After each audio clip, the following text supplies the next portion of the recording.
Hi, I'm Guna Mathivanan. Welcome to Simply Current Affairs. Before going into today's editorial discussion, let us finish the feedback for the question which I gave in the last video. Friends, if you're watching this video series for the first time, then please watch the introductory video given in the playlist to know how to participate in this answer rating program. The initiative is open to all. As you all know, we have launched our exclusive Current Affairs program 75x75 and Economy Full Course targeting prelims 2026. To know more about this program, you can click the link given in the description, or you can visit our website www.simplycurrentaffairs.com, or you can WhatsApp your doubts to the number given in this video. So the question which I gave in the last class is: enforcement of government rules to regulate digital content is highly challenging. Analyze the statement with respect to recently proposed draft amendments to the IT Rules 2021. So your introduction should be with respect to this amendment. Mention that recently government has proposed amendments with respect to IT Rules 2021 to ensure accountability, transparency, and also to guide the content developers when they use artificial intelligence for developing videos.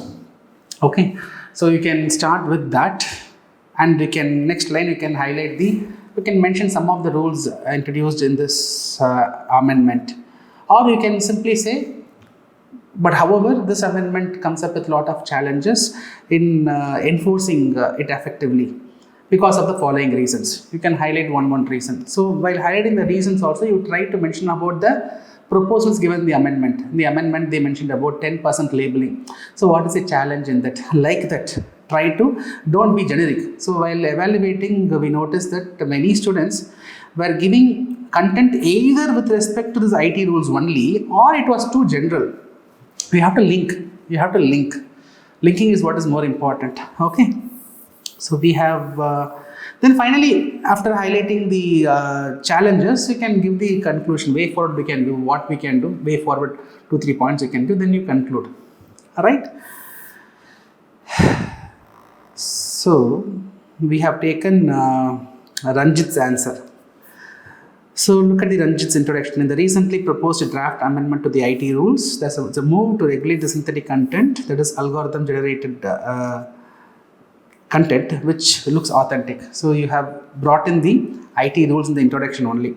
You have also mentioned the provisions: mandatory labeling, usage of 10% visual audio space, okay, mandatory declaration by the intermediaries. So you have highlighted the features of the amendment. Though India is one of the first country to take the step to regulate the synthetic content, it is not without challenges. Your introduction is fine. It is good, to the point, connected to the question. Now, challenges in enforcement. What are the challenges? Volume of content, great. So every day in Instagram only around 15 million, on an average 15 million videos are being shared.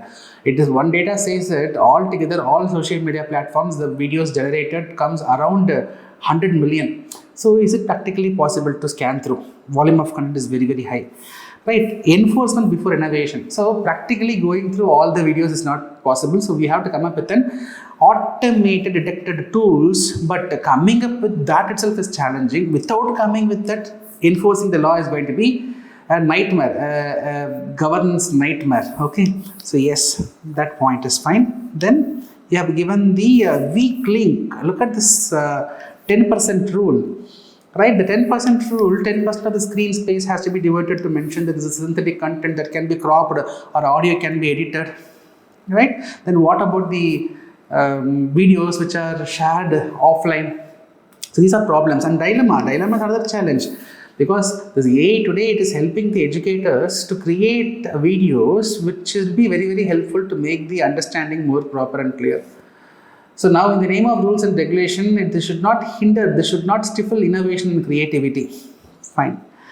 Right. Then generative tools keep on evolving due to technology upgradation. So ensuring the detection tools keep in pace in time and resource consuming. So every day it is going to change. Every week there is going to be a change. So adapting, our law should be adapting to that. That is going to be again challenging. Then you have given way forward.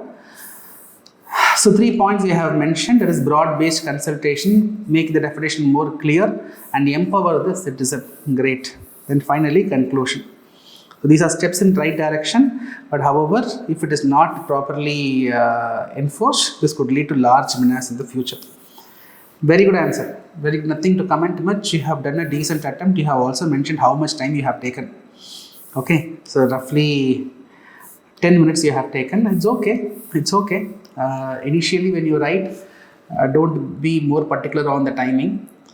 But once you keep writing again and again and again, then automatically your speed will increase. Right? Fine. So this is about the feedback for the last question. So now we will move on to the today's editorial discussion. So we have taken editorial topic from the Business Standard. The topic deals with low private investments in India.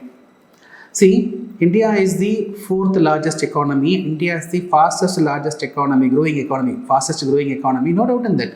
But however, when you look at the private corporate investment in India, we are able to see a huge dip in their investment since 2011. See, before going into the reasons, we will first try to discuss some trends. I will highlight some trends. You take this gross fixed capital formation, GFCF, gross fixed capital formation, that means assets created. So maybe private players are spending money on buying machines or building factories or creating cultivable assets. For example, I'm an entrepreneur, I come up with a poultry farm or a mango tree farm. That is also a part of gross fixed capital formation. So all these assets formation we refer it as GFCF. The gross fixed capital formation between 2003 and 2008 was roughly 40% from the private players. But now this has been drastically reduced to almost 10%.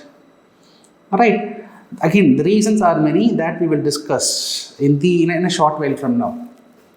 Similarly, previously, that is during the 2003 to 2010 time period, 2012 time period, if the GDP grows by 1%, the private investments was growing at 3%. But now, when GDP grows at 1%, the private investment is growing only by 1.5%. So despite of the growth, the private investment is actually declining. Right? One side gross fixed capital formation is coming down. Another side, the private players' investments is also coming down. Right? And also, if you look at the global scenario, the external scenario, because after the 2008 crisis only, after the 2008 global financial crisis only, the external, globally there is a trend of fall in private investments. So in India also we see a fall in private investments, but we cannot completely attribute the global externality as the reason for the India's fall in private investment because Indian economy is not like China. China is an export-driven economy. So when there is an external problem, China's economy will be affected. India, almost 60% of our GDP is coming from private final consumption expenditure. That means you and me, we consume. Domestic consumption is what is creating the demand. That demand is resulting in more production. That production is resulting in higher growth. So in this case, we cannot attribute the lower private investments completely because of the global uncertainty. Right. So there is a problem. And also if you look at the private consumption in general, that is also dipping down because of various factors. See, what are the factors we will try to understand? What are the causes why private players are not investing or why they are reducing their investments in India? See, post 2008 global financial crisis, okay, India was facing, like every other country, India was facing a problem. Our non-performing assets were increasing, the bad loans were increasing. Following that, in the year 2016, we had demonetization. Following that, 2017, we had GST. Following that, in 2018-19, there was trade war, like what we are having, what Trump does now, he did previously also in his first regime, he did the same thing. Right, and after 2019, from 2020, rest is history. COVID, Russia-Ukraine war, Israel-Hamas conflict, other problems. Now, these are external reasons, but how it was affecting the internal economy? Because of all these things, there was inflation, there was widening of current account deficit, our forex reserve was getting affected. Because of that, there was a lot of pressure on our rupee value. right? So these are some problems. Apart from that, if you look at the structural reasons in the sense, the tax rates, okay, the GST tax rates, the direct tax rates, particularly GST rates was very high. So these was resulting in lowering the consumptions. The tax rate was very high, then the product's cost will become very high, so the consumption was getting affected. Because of the fall in consumption, there was lower demand, right? Another thing is, previously if you see the government, whenever government is investing, let's say government is investing in infrastructure project, rail project, metro rail project, smart city project, housing project, whatever, the private players will be investing alongside with the government in the allied projects, okay, because they will also get benefited. But the recent time, if you see, that linkage is also coming down. There is a 41% dip in that linkage. When government invests, private also invests, okay, in the allied areas, but that investment is also coming down. Now why it is coming down? Because of the fall in demand. The wages is not increasing in India. People's wages, the real wages, nominal wages increasing, but the real wages are not increasing in India. One side real wage is not increasing, another side GST rates are very high, even the direct taxes are relatively higher. Now because of all these reasons, the local consumption is also one of the important reasons, right, why the demand is falling in India. So what should we do? We are the fastest growing economy, we are the fourth largest economy, we have political stability for a longer time. Though inflation is, was higher, but now we are able to moderate it. Right, the ease of doing business is better. We are improving on that front. The GST rates, when compared to the pre-GST era, VAT and sales tax era, GST is a very big reform that has unified the country into one market and one tax rate. So all these we have done. Despite of this, why the private investment is declining? This clearly says, when everything is right, still the private investment is coming down. This clearly says there is a deep-rooted structural problem in the demand side. So we have to increase the demand. That is the only way out. We have to increase the demand. We have to increase the local demand, and we should also increase the external demand for Indian products. So for local demand to increase, we have to increase the money supply. Right. So what government has done it right recently. Government has rationalized the GST rates, reused the GST rates for a lot of products. So now this is going to increase the availability of money supply in the hands of the people. So people is going to consume more. Right. So this is a right step in the right direction. So such reforms are required to increase the money supply in the hands of the people.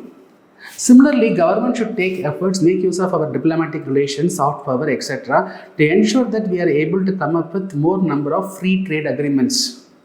Because domestic demand is fine, at the same time, we have an opportunity by creating a demand with the help of other countries. When our exports, when there is a demand created for India, our exports is going to increase.